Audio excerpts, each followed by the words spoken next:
Hey everyone, so I've been playing video games for a long time, dating way back to the PS1 era, playing things like Tekken 3, Spyro, Crash Bandicoot, and so many others. Can't even name them all.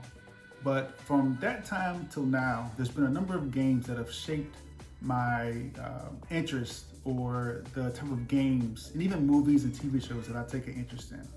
So I figured that for this week's video, it'd be a good idea to show you all some of the games that I grew up playing, and specifically those that hold a special place to me, those that helped shape my interest in video games, movies, TV shows, like I mentioned, but also give you guys a glimpse into how I display these games, which means that in today's video, I'll be showing you guys the games that I have framed. So to begin, as you can see here, for those of you that may or may not be familiar, this is The Legend of the Dragoon. Now, I played this game way back in elementary. It was actually the first RPG that I ever beat. Well, to clarify, me and my uncle beat this together. For some of the background on this game, I think that the story goes, it was released around the time of Final Fantasy VII, and it was supposed to be, I don't know, like the Final Fantasy killer or something to compete with it. And I think that because of, the mainstream attention that Final Fantasy got, this one kind of flew under the radar. But for those of you that played it, you know how good this game was. It has some interesting mechanics in terms of like the button mashing or the timed button pressing to, extend certain combos. I thought the story was really good, the characters were interesting, and it was a really cool concept. It was one of the first multi-disc games that I ever played, and like I said, the first RPG that I ever beat. Took quite a while, but it was a good game, and I definitely recommend it. Okay, so the next one I'm going to show you, well, the next group of games are from the same franchise, and it's the Elder Scrolls Oblivion and the Elder Scrolls Skyrim. Now, these I'm sure a lot of you have heard of. So Oblivion has been in the news recently because it recently got a remaster or remake. I'm not sure what they're calling it these days. And everyone knows Skyrim. Skyrim has been remade like 15 or 50 different times on every platform since the PlayStation 3. And there isn't really anything that I have to tell you about this game that you don't already know. So something that may be a minority opinion is that I actually prefer Oblivion over Skyrim. Now, Skyrim is a great game, but Oblivion was the first real solo RPG that I played that, I was really able to get lost in. The world was expansive. There was so much to do. And I just really liked the freedom to go about, with my character and, help shape the world of that game. I think at the time that I was playing it was maybe around like middle school or early high school. And I just remember spending hours in the room playing this game. I had the guidebook, and so I explored every single corner of the map, did almost every mission. And I'm pretty sure whatever the equivalent of like platinuming a game during that time, I'm pretty sure I did with Oblivion. But yeah, here's the second group of games that I have framed: Skyrim and Oblivion. The next game on the list that I have framed is one that I'm sure isn't on like a lot of people's lists, and I wouldn't really call it a favorite game of mine, but it's more so the IP that it represents, and that's Godzilla. So some background on this game, it was released on the PS4, as you can see, but there was something wrong with the rights to either the video game rights or something dealing with Godzilla as an IP, and so the game was delisted. They didn't make any new copies. They took it off of the online stores. And so there's a finite number of copies of this game. And when I was living in California, I went to a video game, like a market or like it's like some type of like outdoor shop where a lot of video game resellers were able to set up shops and sell their games.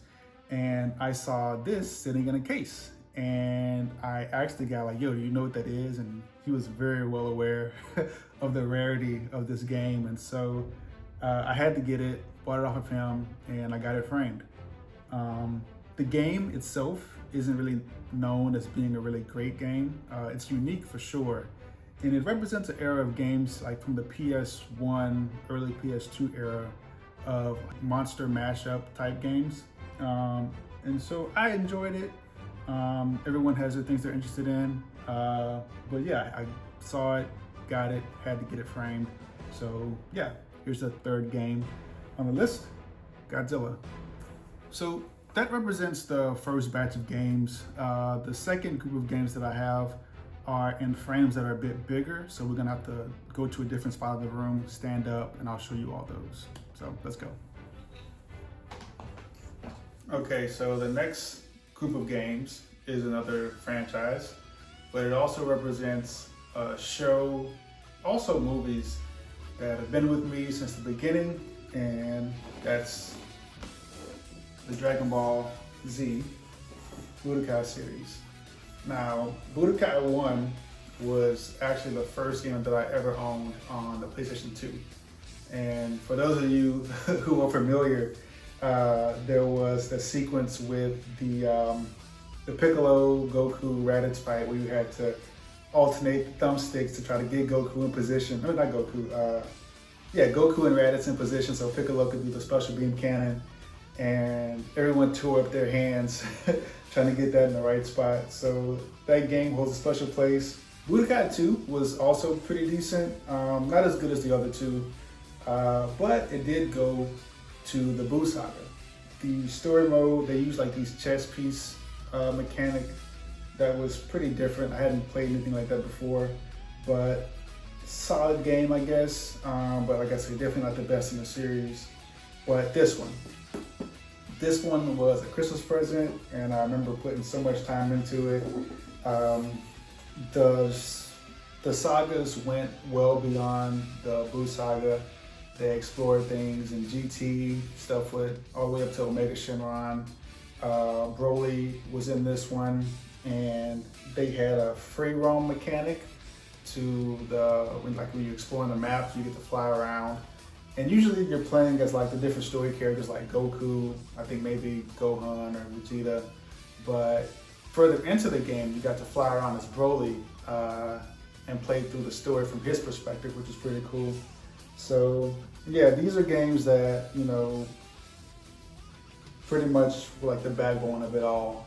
I played them all, put a bunch of time into it, had to get them framed and had to display them because it shaped everything else. So with that, we're not done with the Dragon Ball franchise. I also have the Tenkaichi series. No brainer, had to get them all.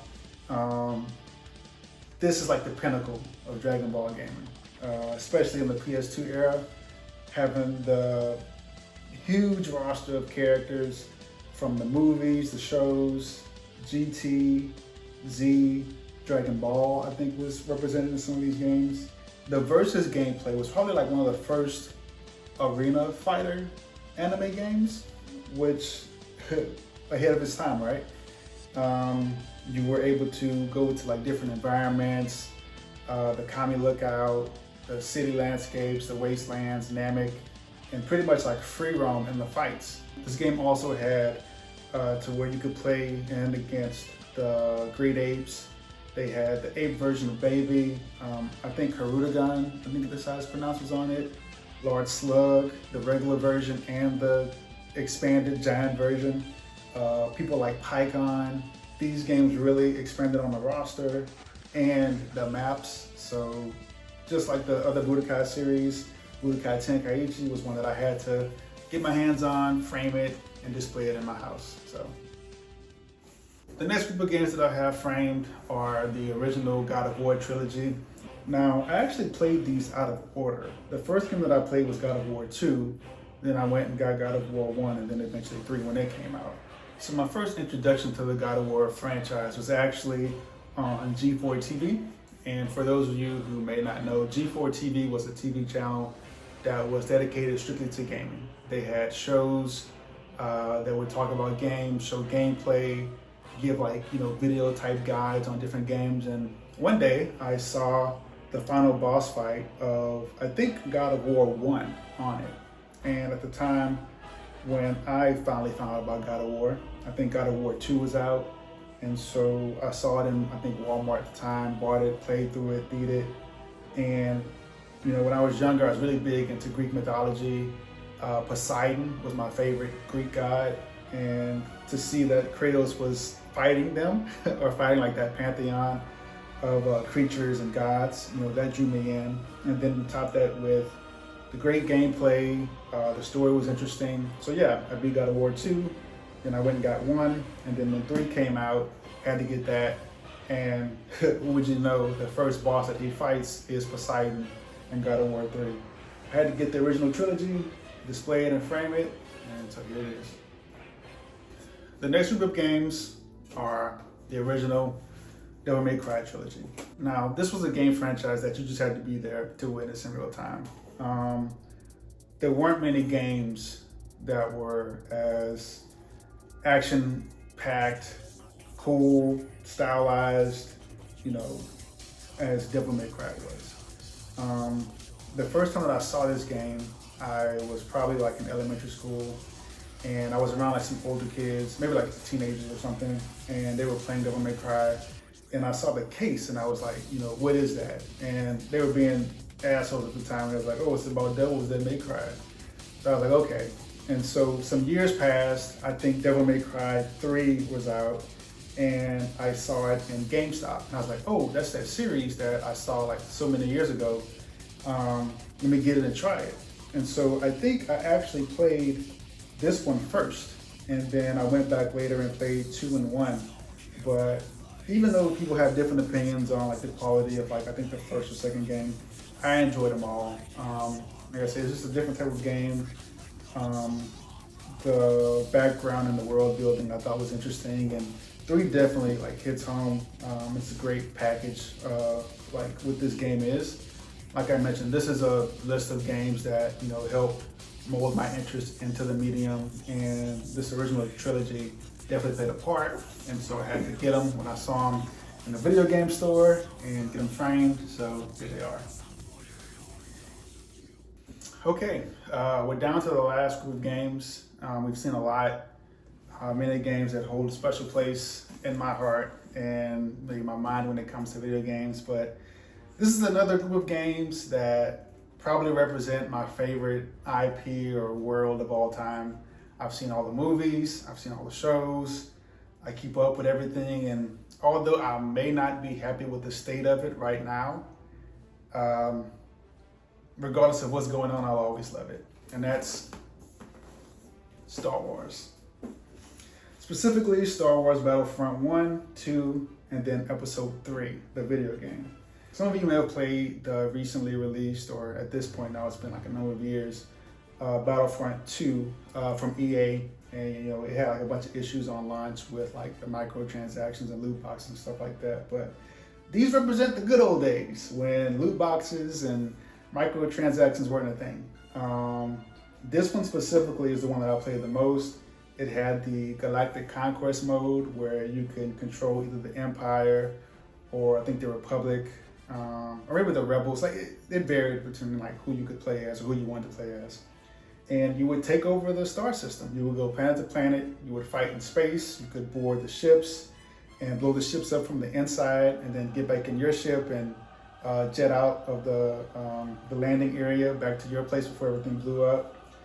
You could land on the planets and, you know, engage in fights as like troopers or the rebels or whoever you chose. And then you could bring out the heroes like Vader, Anakin, people like that. So yeah, these games were like one of a kind. Now this, Star Wars Episode 3 is actually my favorite of the series. And this was more than just a game based off a movie, right? Of course you played through the events of the show, which were pretty cool at the time. But there's also like a versus mode that's kind of underrated. You can play as the different characters from the movie and do like 1v1 fights, kind of in the same vein as like a 2D fighter. But yeah, put a lot of time into both of these games for sure. I also played this one, but very little of it because back then games released pretty quick. So not long after this one dropped, and I played this one and put so many hours into it. And then this was around the same time. So you can tell, if you want to know what I was doing around the time period of like 2004 and 2005, it was playing these. So yeah. Okay, and that's all my framed games. If you made it this far, I want to say thank you so much for watching. I really do appreciate it. Let me know, have you played any of the games that I have framed? If you're interested in getting any of your games framed, I got these frames from a company called Frame-A-Game. It's a UK-based company. I'll put the guy's information somewhere in this video and in the description down below. But the guy is very, very responsive. He's always updating his inventory and creating like new ways to display your games. So I definitely recommend checking him out. But with that, let me know down below in the comments, what games would you get framed? Which games from your childhood, past, or even like your present would you frame? But yeah, once again, like I said, thank you so much for watching. I really do appreciate it. If you're interested in sticking around, I will do videos once a week at least, covering a wide range of topics, stuff like games, movies, TV shows, and whatnot. So consider subscribing, and I'll see you in the next one. Thanks.